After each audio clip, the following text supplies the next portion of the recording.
Of course 23 March آپ کو مبارک ہو. I am with mister زید حامد. آئیے بات کرتے ہیں سر. So that happened. تو جب قائد اعظم نے اس وقت پہلی مرتبہ اپنا وہ روحانی تعلق ظاہر کیا جن کو علامہ اقبال کے ساتھ تھا. ایک بات ذہن میں رکھیے گا, محمد علی جناح کو قائد اعظم بنانے والے علامہ اقبال تھے, اور تاریخ میں اللہ تعالیٰ نے جو رول مرتب کیے ہیں ان دونوں شخصیتوں کے, قائد اعظم کو جو رول دیا گیا تھا وہ 1935 سے لے کر 1948 تک کا رول تھا. جب ایک قوم کو بیدار کرتا ہے دوسرا اسے ساتھ لے کے چلتا. ایک قوم, قائد اعظم کو علامہ اقبال نے سلیکٹ کیا تھا. قائد اعظم تو چھوڑ کے چلے گئے تھے. ایبسولوٹلی. علامہ اقبال نے ان کو سلیکٹ کیا, ان کی تربیت کی, ان کا تزکیہ کیا, ان کو وہ روحانی اسپریچول انسپریشن دی, ہاتھ پکڑ کر واپس لے کر آئے. چلو ایک تقدیر لکھنی ہے مسلمانوں کی, لکھی جا چکی ہے, اور ہمارا دل یہ چاہتا ہے کہ اللہ تعالیٰ یہ سعادت تمہیں نصیب کرے. یہ ریلیشن شپ تھا ان کا. قائد اعظم کو واپس لے کر آتے ہیں. اس کے بعد ایک قائد اعظم نے کہا میرے پاس قوم نہیں ہے. اقبال نے کہا میں قوم تیار کر کے دوں گا آپ کو. قوم کو آگ لگائی, اور کہتے ہیں خود علامہ اقبال نے کہا ہے کہ میں چاہوں تو اپنی شاعری سے اس قوم میں ایسی آگ بھڑکا دوں, لیکن یہ برداشت نہیں کر پائیں گے, مجھے دھیمے دھیمے چلنا پڑتا ہے. جب انہوں نے 1912 میں جنگ طرابلس پر یہ نظم کہی تھی, فاطمہ بنت عبداللہ, وہ 12 سال کی بچی جو مجاہدین کو پانی پلاتے ہوئے شہید ہوئی تھی, اور اس پر علامہ اقبال نے وہ طرابلس کی نظم کہی تھی, فاطمہ تو آبرو امت کی مرحوم ہے, ذرہ ذرہ تیری مشت خاک کا معصوم ہے, دھاڑے مار مار کے ہندوستان کے مسلمان روئے.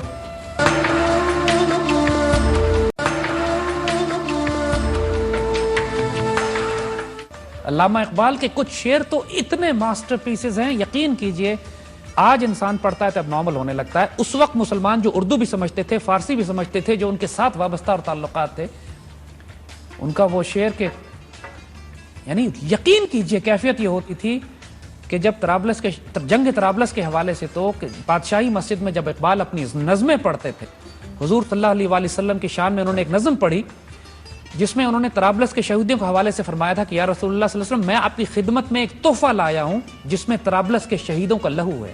کیا ہے؟ اور یہ جب نظم انہوں نے پڑھی تو کہتے ہیں کہ لاہور کی بادشاہی مسجد میں بے ہوش ہوئے لوگ روتے روتے, اور ان کو اٹھا کے نکالنا پڑا وہاں سے اس ایک نظم سے. تو یہ وہ اقبال تھے جن کو اللہ تعالیٰ نے ایک میگنیٹک میجک دیا تھا, جادو دیا ہوا. Tell me one thing, Iqbal کی بات ہوئی, قائد اعظم محمد علی جناح کی بات ہوئی, ایسے لیڈرز اب کیوں نہیں آئے؟ What went wrong actually? What really went wrong? دیکھیے ایک آدمی ہے جو ڈیسائیڈ کرتا ہے, وہ خود بھی لیڈر بن سکتے تھے. اقبال آگ لگا سکتے تھے شاعری کے ذریعے, اقبال کو پورا ہندوستان جانتا تھا, وہ خود بھی لیڈر بن سکتے تھے. انہوں نے کہا نہیں میں لیڈر نہیں بنوں گا, but let me pick Quaid Azam for this. Iqbal کی دیکھیے ایک بات سمجھنے کی کوشش کیجیے گا, وہ جو اپنے فلسفہ خودی کی بات کرتے ہیں نا, اس پر بات ہمارے یہاں نہیں کی جاتی. بالکل نہیں کی جاتی. خودی ہے کیا؟ خودی ایک ایسی روحانی طاقت ہے کہ جو آپ کو اللہ کا رازدار بنا دیتی ہے. خودی کا ترجمہ ہو جا خدا کا رازدار ہو جا, خدا کا رازدار ہو جا. اقبال خود اس کو ڈیفائن کرتے ہیں. اور خدا کے جب آپ رازدار ہوتے ہیں نا, پھر آپ اللہ کی اسکیم کو, جو تقدیر اللہ تعالیٰ اپنی امت کے لیے کھولنا چاہتا ہے, اللہ آپ کو رازدار کر دیتا ہے کہ یہ لوح و قلم ہے, یہ لوح محفوظ ہے, یہ میں کرنا چاہتا ہوں.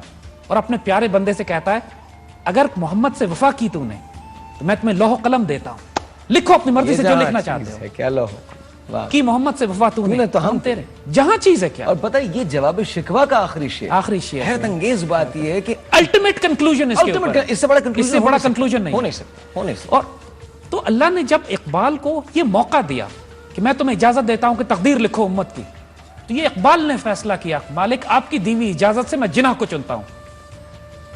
لوگوں نے کہا وہ چھوڑ کے جا چکے ہیں, کہتے ہیں میں تقدیر لکھتا ہوں کہ میں واپس لے کر آؤں گا اور امت کی سعادت ان کے تاج ان کے سر پہ پہناؤں گا. اور کیا بات ہے, کیا فلسفہ ہے امت کے حوالے سے. ایسی مارکت الآراء نظمیں کہیں, ایک جگہ کہتے ہیں دگرگوں ہے جہاں تاروں کی گردش تیز, دل ہر ذرہ میں غوغائے رستہ خیز, متائے دین و دانش لٹ گئی اللہ والوں کی, یہ کس کافر ادا کا غم خون ریز ہے.